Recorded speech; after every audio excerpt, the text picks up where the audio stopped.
Continues in the Supreme Court of Appeals, and Trade Federation COSATU is among the groups opposing the implementation of e-toll.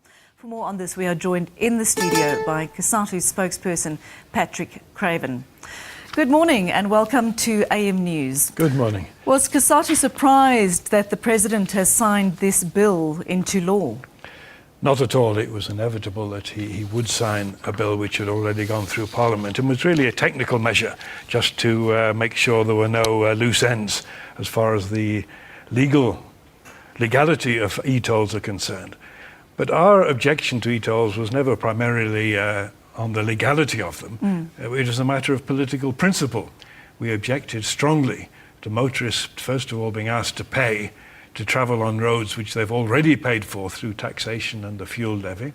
We're opposed to a system of collection which is so inefficient that millions of taxpayers' money is simply going to be wasted on the cost of collecting it. But above all, we're opposed in principle to what we've described as the commodification of what ought to be a basic public service and the idea of user pays, which is entirely wrong. And it's interesting that in other areas like education and health, the government seems to be moving away from the user pays principle to one of universal provision. Yes. And we believe that our roads are the same. They should be paid for from taxation by all of us because we all need them. How about the consultation process, government, labour and civil groups held on e-toll? It hardly existed at all. Exactly. It was one of the worst forms of consultation I think we've ever seen. The very few meetings that were held became a farce because it was made quite clear that the meeting could discuss the details of the tariff levels or things like that. But the principle of e-tolls was already done and dusted. And this is something which we never agreed to, and we're still not agreeing to it. Do you think that with the President now signing this bill into law, that this is the end of the road for the opposition to the system? On the contrary, I think it will give the opposition a new lease of life, because I think some people were beginning to think that the whole thing had maybe been quietly dropped. Yes. But it's quite clear that that isn't the case. We still don't know when exactly it's going to be implemented, but certainly I think it will make people even more determined not to buy the e-tags, not to register with SANRAL, and do everything possible to make it difficult for the government to implement these.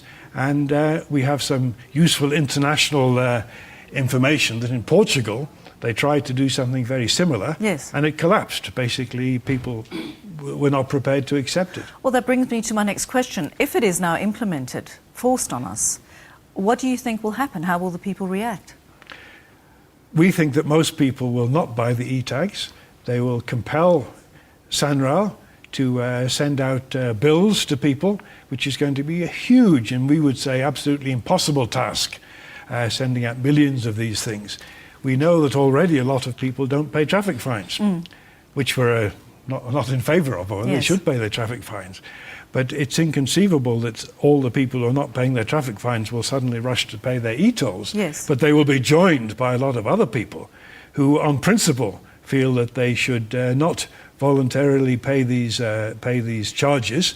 And this, I think, will make it impossible to implement. And sooner or later, the government will have to do what we're saying they should have done in the first place, and funded road improvements, as they always used to do in the past, through general taxation, which is both fairer, because the more you earn, the more you pay, and also far more efficient, because most of it is simply taken from people's wages. Now, speaking about that, what percentage would you say, if they had to do it on a tax basis, would be fair? I don't know what the percentage would be, but we're not opposed to the amounts which are being charged, but the way they're being collected. Clearly, we're under no illusion that road improvements do cost money, and that will have to be paid for. Yeah. But why can they not be paid for through taxation announced in the budget? All sorts of other things are there in the budget. That way, I think, will be far, far more effective. Yes. The money will be raised without all this business of sending out registered letters to thousands, hundreds of thousands possibly of people who don't pay through the e-tags. I should also stress, by the way, that this isn't purely a negative campaign. We want to link it to a campaign for better public transport. Yes. Because that is really the heart of the problem. A lot of people who use the roads do so because they have no alternative. Absolutely. But if we had an efficient, safe, reliable and affordable public transport system, the traffic on the highways would start to subside. Yes. And we would solve that problem. And that's a far better way to do it than basically to try and force people off by making them pay. They've been discussing, or OUTA has been putting forward in the Supreme Court of Appeal to rather pay for these costs via fuel levy. You mentioned earlier that we are already paying within our fuel levy. Yes, we partially support them on that.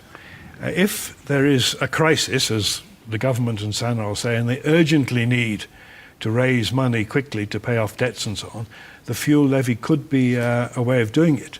But in general, because also the fuel levy is more efficient, it's collected every time you pay petrol. Yes. You don't have the business of sending out bills. But the fuel levy has the same problem as e-tolls, that they're a flat amount. There's no differentiation. That's why we would prefer tax, because at least then it will be fair. It's fairer because the more you earn, the more you pay. But if there's a need urgently to raise money, the fuel levy money is already being collected. It's already there. It was always supposed to be used for road improvements. Why can't we actually start doing that?